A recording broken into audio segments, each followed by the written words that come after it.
also referred to as the seven sages. In ancient India, it's Manu and the seven sages who appear after the flood, trying to restore the knowledge that was lost during the time of the flood. Imagine a civilization thriving in the shadows of history, long before the pyramids of Egypt and the city-states of Mesopotamia emerged. Buried beneath the sands of time lies the mysterious Harappan civilization, a culture that flourished with advanced cities and a script yet to be fully deciphered. How did they build their cities without modern tools? What mysteries do their symbols and artifacts hold? Join us as we delve into the fascinating story of the mysterious civilization that predates the Sumerians and Egyptians, the Harappan civilization. Rediscovering the Harappan civilization. In the 1850s, a few British officers had mentioned some mysterious mounds near the village of Harappa, in what was then northwestern British India. However, it wasn't until Alexander Cunningham, the Director General of the newly established Archaeological Survey of India, visited these mounds that they gained significant attention. Initially, Cunningham believed these mounds to be the remnants of an early medieval fortress. He made notes about his findings, including a peculiar seal with unfamiliar characters, but he and others didn't think much of them at the time.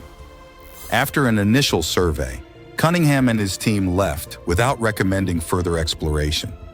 The mounds were mostly forgotten for several decades, until the 1870s, when railway contractors, seeking old but sturdy bricks, plundered the area.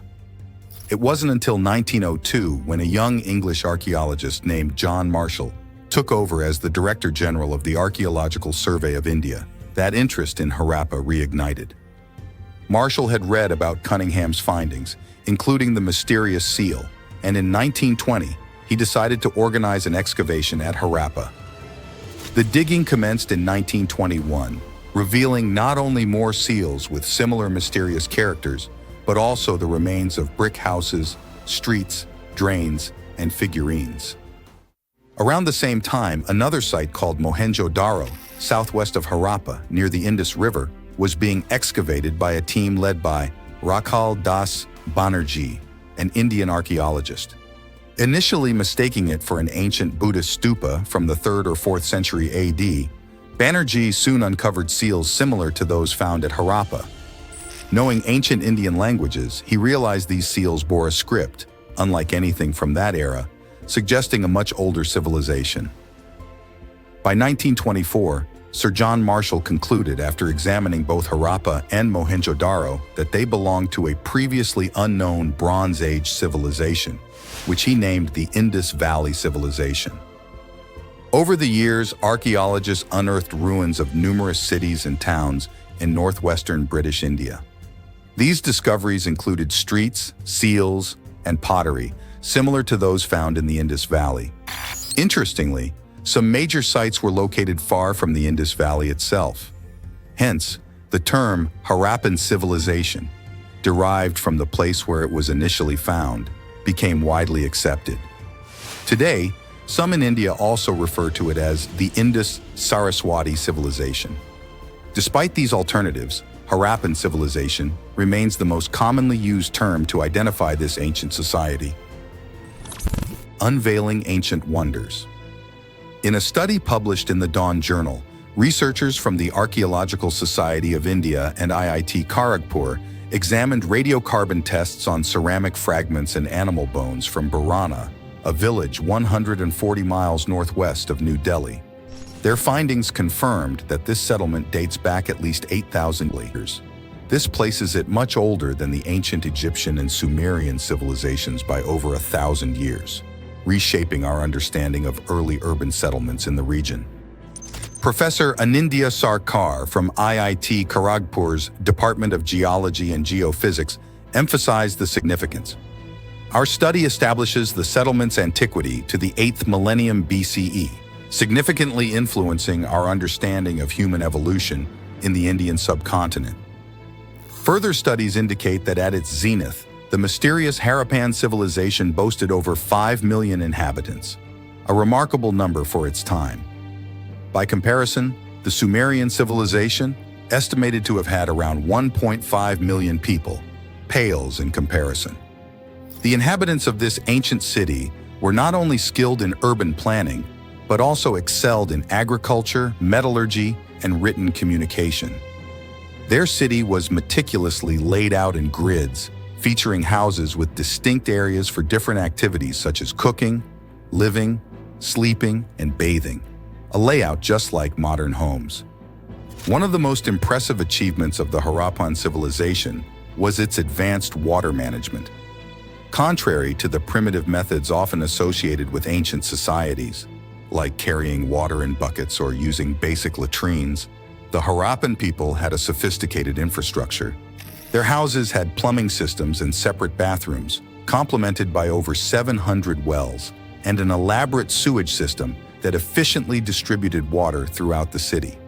In a section of the city known as the Citadel, they constructed a remarkable 900-square-foot structure known as the Great Bath.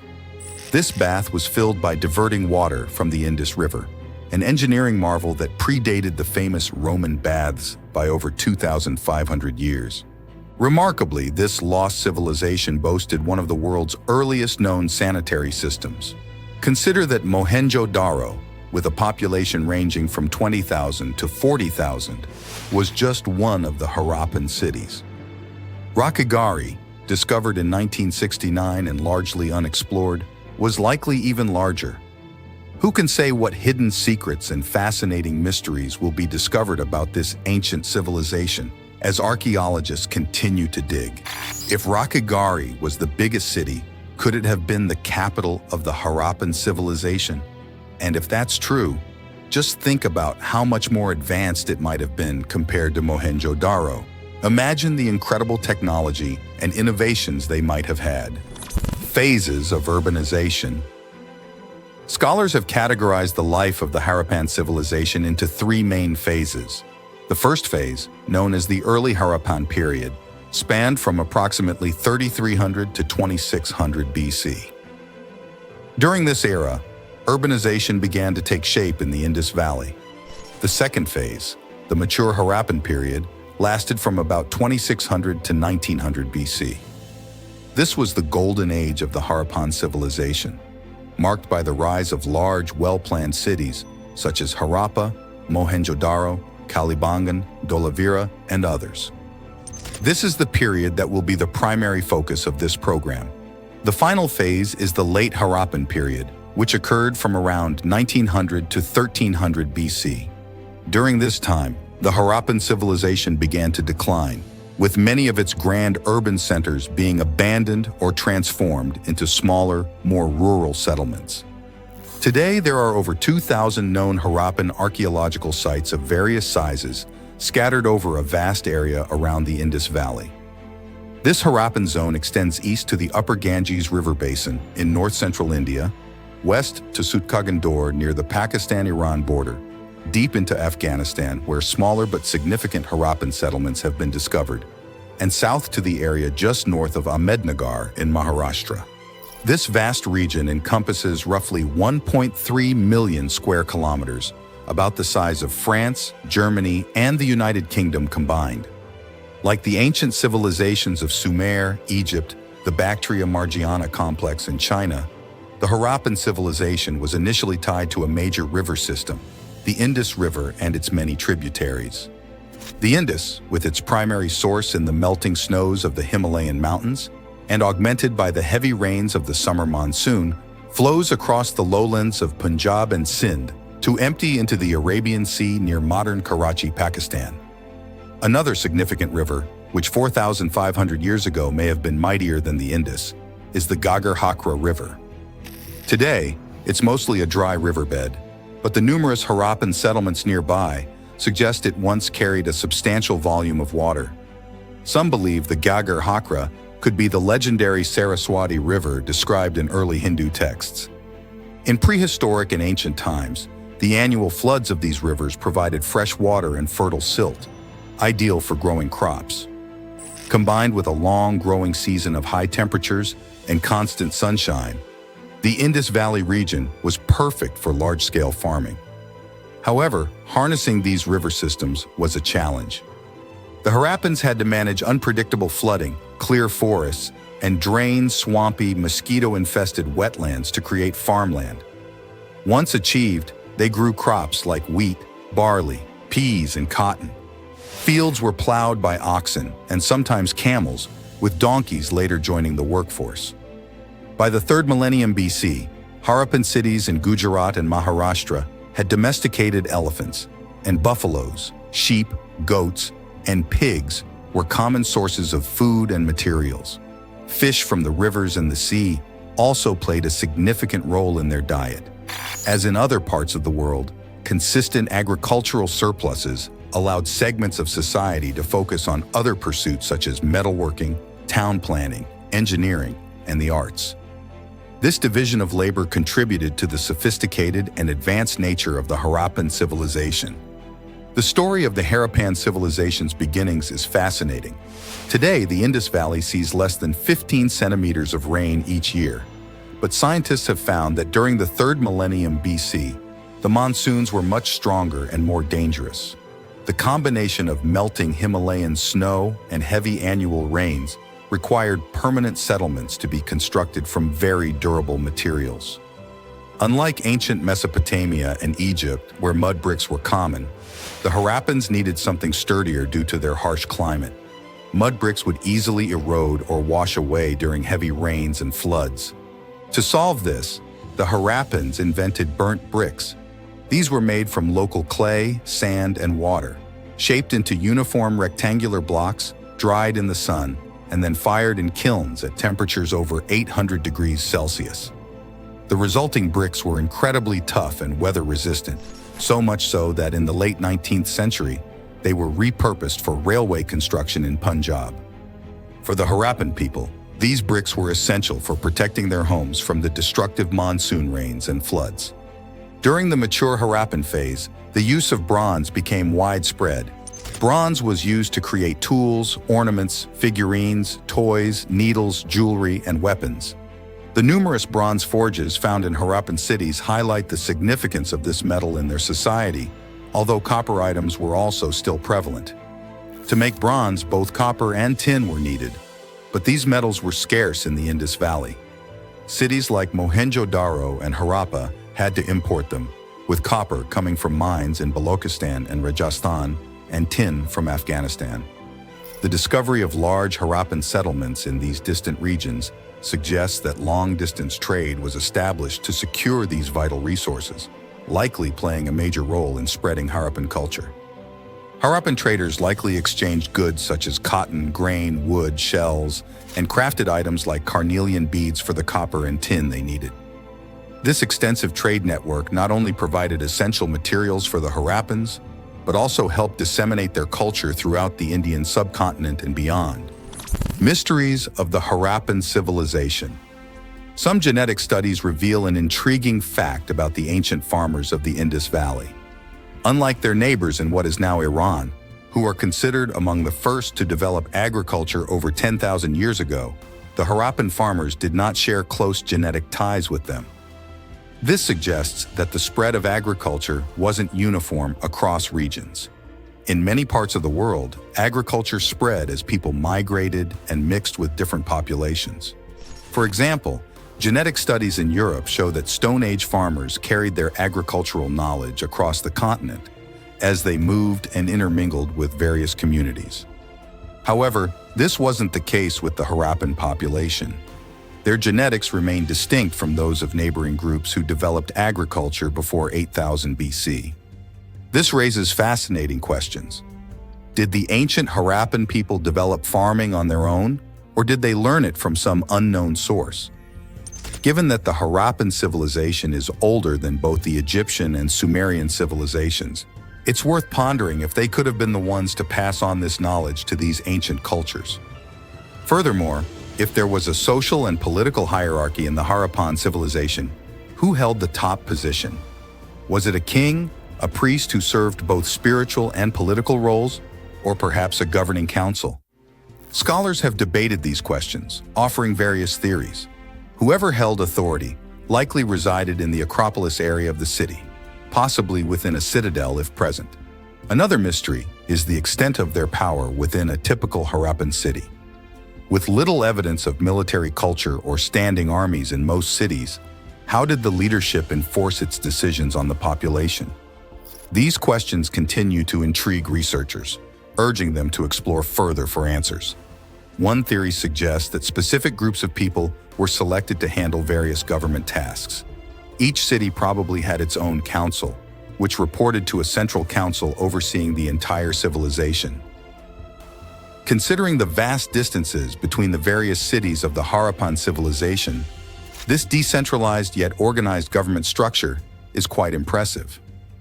The way the Harappan civilization governed itself was so unique and ahead of its time that UNESCO's Courier Journal dedicated an entire article to it. The article was called The Indus Valley Civilization, Cradle of Democracy, and suggested that the Harappan people might have invented democracy thousands of years before the ancient Greeks. Harappan writing system. Trade was bustling in the Harappan cities, making it crucial to track inventories and the movement of goods to and from distant lands. Scholars speculate that this necessity led to the development of what is believed to be the Harappan writing system. Unlike the deciphered cuneiform of Mesopotamia or the hieroglyphs of Egypt, the Harappan script remains a mystery. It's known that it was written left to right, evident from condensed text on some seals. Instead of an alphabet, it consists of over 400 pictographs. Most of these writings are found on small, simple stone seals, lacking epics or literature. The prevailing theory suggests these seals were used in trade, possibly as ownership markers or identifiers in long-distance commerce. The animals and symbols on them likely indicated the origins or destinations of traded goods. Alternatively, some argue they served to identify individuals, possibly bearing personal names or titles similar to modern ID cards. Another hypothesis suggests a ritual or religious role, given depictions of mythological creatures. Despite these theories, the true purpose of these puzzling seals remains elusive without deciphering the script. Archaeologists and historians must find it incredibly frustrating because deciphering this script could confirm their theories and reveal much more about Harappan life, including their own names for themselves and their cities. The challenge of decoding the mysterious Harappan script has puzzled scientists for decades, prompting a $10,000 prize since 2004 for anyone who can decipher a Harappan text of about 50 characters. To date, no one has succeeded. With so much mystery shrouding this ancient culture, unlocking its script could be the key to unraveling its secrets. Nevertheless, studies comparing the Harappan script to other symbolic systems, both linguistic and non-linguistic, reveal significant similarities, hinting at its potential as a developed written language in many instances. The challenge of deciphering the Harappan script is akin to cracking codes found in DNA and computer programming languages. Yet, despite advances in statistical analysis aided by powerful computers, the script remains deeply enigmatic. Its brevity and sparse examples per sequence hinder both human and machine understanding. Moreover, the variability of symbols alongside images on seals adds further complexity, lacking the consistency needed for a unified interpretation. To complicate matters, interpretations so far are largely speculative rather than conclusive. Unlike the Rosetta Stone, which enabled the decoding of ancient Egyptians by providing text in multiple languages, the Harappan script lacks such bilingual clues. This absence of multilingual text poses a significant hurdle in unraveling its meaning. Nevertheless, efforts persist to decode the Harappan script, driven by the hope of unlocking the mysteries of this ancient civilization. Unique religious practices. One surprising aspect of the Harappan civilization is the absence of large temples dedicated to worship. Unlike the Egyptian and Sumerian civilizations, known for their elaborate temple complexes honoring numerous deities, Harappan cities lack such monumental structures. The Great Bath in Mohenjo-Daro stands out as possibly the only ceremonial monument discovered so far. This suggests that cleanliness and orderliness were highly valued by the Harappan people, possibly playing a significant role in their religious or spiritual practices. Some experts speculate that purification rituals or religious ceremonies focused on water might have been conducted within the citadel, reinforcing the importance of water in their beliefs. This contrasts sharply with ancient Egypt, where grand temples, tombs, and monuments glorifying pharaohs as divine rulers were prevalent. Archaeologists have unearthed Indus seals and artistic artifacts that hint at religious beliefs. For instance, the famous Priest King figurine from Mohenjo-Daro and the Dancing Girl bronze statue depict aspects of Harappan culture that may be linked to religious or ceremonial practices. While some argue these artifacts represent religious figures or rituals, others suggest they could symbolize various gods or spiritual concepts, similar to ancient Egyptian practices. Early and influential research in this field, which shaped Hindu interpretations of archaeological findings from Harappan sites, was pioneered by John Marshall. In 1931, Marshall identified several key features of the Indus religion: a great male god and a mother goddess, reverence for animals and plants, symbolic representations of the phallus and vulva, and the use of water in religious rituals. Marshall's interpretations have sparked considerable debate and scrutiny over the decades that followed. One particularly notable artifact is an Indus Valley seal depicting a seated figure with a horned headdress, possibly with 3 heads and possibly depicted as sexually aroused, surrounded by animals. Marshall interpreted this figure as an early representation of the Hindu deity Shiva, also known as Rudra, who is associated with asceticism, yoga, and the linga symbol. Shiva is also revered as the lord of animals and is often depicted with 3 eyes. This seal has since been named the Pashupati seal, referencing Shiva's epithet Pashupati, meaning lord of all animals. While Marshall's interpretations have found support, they have also faced criticism. Doris Srinivasan argues that the figure lacks 3 faces or a yogic posture, and points out that in Vedic literature, Rudra was not a protector of wild animals. Herbert Sullivan and Alf Hiltebeitel have challenged Marshall's conclusions as well, with Sullivan suggesting the figure is female and Hiltebeitel associating it with Mahisha, the buffalo god, and the surrounding animals as vehicles of deities for the 4 cardinal directions. Gregory L. Possehl, writing in 2002, suggests that while acknowledging the figure as a deity and its association with the water buffalo and ritual discipline, interpreting it as a proto-Shiva may be stretching the evidence too far. Despite debates over Marshall's identification of the seal with a proto-Shiva icon, some scholars, such as Vilas Sangave in Jainism studies, interpret it as representing the Tirthankara Rishabhanatha. Historians like Heinrich Zimmer and Thomas McEvely propose a possible connection between the first Jain Tirthankara Rishabhanatha and the Indus Valley civilization. Marshall proposed the idea of a mother goddess cult based on excavations of female figurines, suggesting a link to the later Hindu Shaktism. However, the role of these figurines in Indus Valley life remains unclear. Possehl, however, questions the strength of Marshall's theory. Some objects Marshall identified as sacred phallic symbols are now believed to have been used as pestles or game pieces instead. Similarly, ringstones once thought to symbolize the yoni may have served as architectural elements for standing pillars, though their religious significance cannot be ruled out. Indus Valley seals often depict animals, some shown in processions, while others feature mythical creatures. A Mohenjo-Daro seal portrays a half-human, half-buffalo monster attacking a tiger, a striking similarity with the Sumerian legend where a similar creature was created by the goddess Aruru to challenge Gilgamesh. Now it's time for today's subscriber pick. In the heart of a dense jungle, where sunlight struggled to pierce the thick canopy, lay the remnants of an ancient city. Moss-covered stone structures rose like sentinels from the earth, each engraved with intricate symbols that hinted at a civilization lost to time. Scholars had dubbed it the Harappan civilization, a name whispered in archaeological circles with reverence and intrigue. Among the ruins stood a temple, its walls adorned with carvings of celestial beings and mythic creatures. A lone explorer, Dr. Jane Hayes, ventured into its depths, her flashlight casting eerie shadows across the ancient glyphs. "This mysterious civilization predates the Sumerians and Egyptians," she muttered, reading an inscription etched into a weathered pillar. As Jane studied the carvings, she marveled at their advanced craftsmanship. Each line and each curve told a story of a people skilled in art and architecture. Yet, beneath the beauty lay mysteries. Who were these people? What drove them to build such a city amidst the jungle's embrace?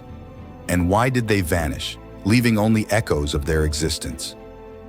Outside the temple, the jungle whispered its secrets, as if guarding the answers within its verdant embrace. The city itself seemed to hold its breath, awaiting discovery and understanding.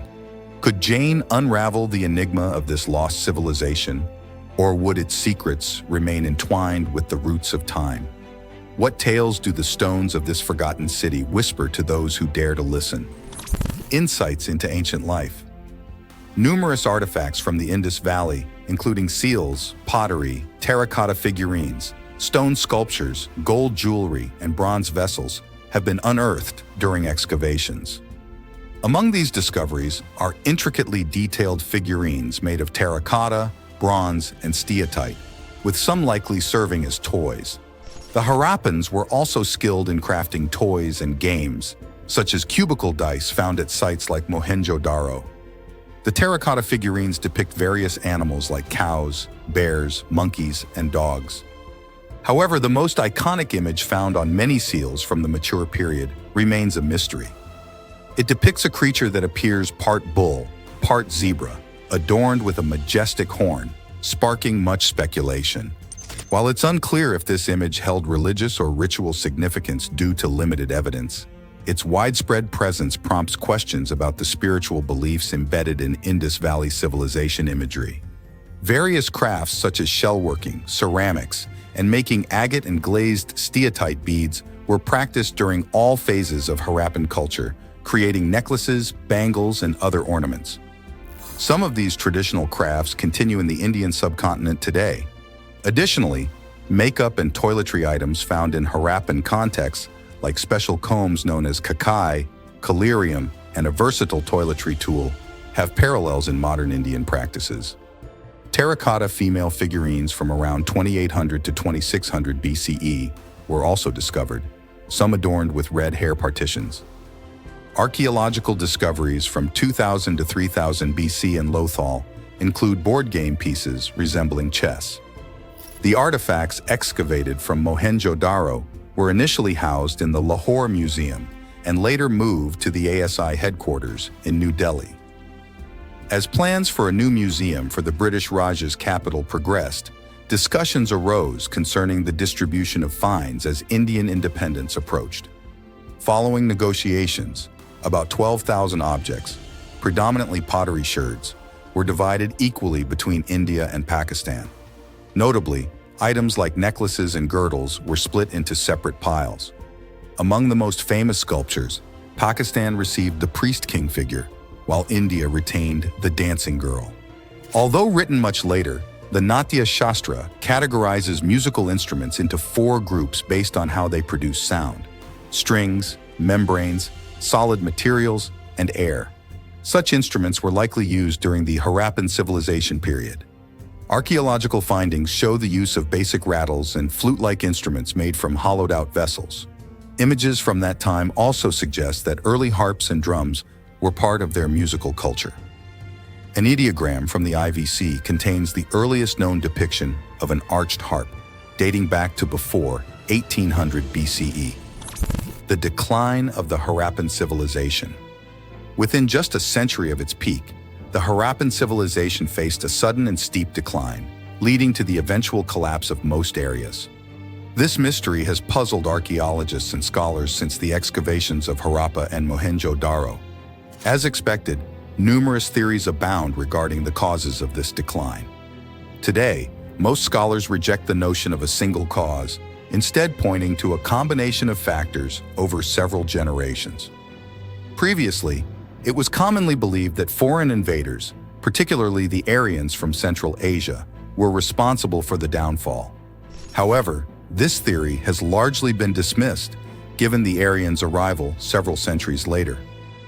Modern archaeologists and the wider scientific community now attribute the decline of the Harappan civilization to climate change, environmental degradation such as deforestation, and possibly seismic activity that altered the courses of crucial rivers. Imagine this scenario. Around 1900 BC, reduced rainfall may have caused significant rivers like the Indus, Ghaggar Hakra, and others to change their paths or dry up entirely. These waterways were vital to sustaining Harappan cities, and their disappearance would have devastated agricultural yields and forced populations to migrate. The question remains, where did they go? Possible to other nearby cities and towns that shared the same culture, language, and way of life. However, the rapid influx to these cities and towns would have led to significant challenges, including overpopulation. Even in areas that could withstand drought effects, the influx of people caused food shortages and increased population density. This density, in turn, made outbreaks of disease more likely. The Harappan civilization relied heavily on agriculture, which required clearing forests to create new farmland for growing crops and grazing animals. As the population grew and agricultural needs increased, more land had to be cleared. At the same time, the demand for wood, used for fuel and in kilns for making burnt bricks, intensified. This extensive deforestation had numerous negative effects on the environment and society. One of the most severe impacts of deforestation is soil erosion.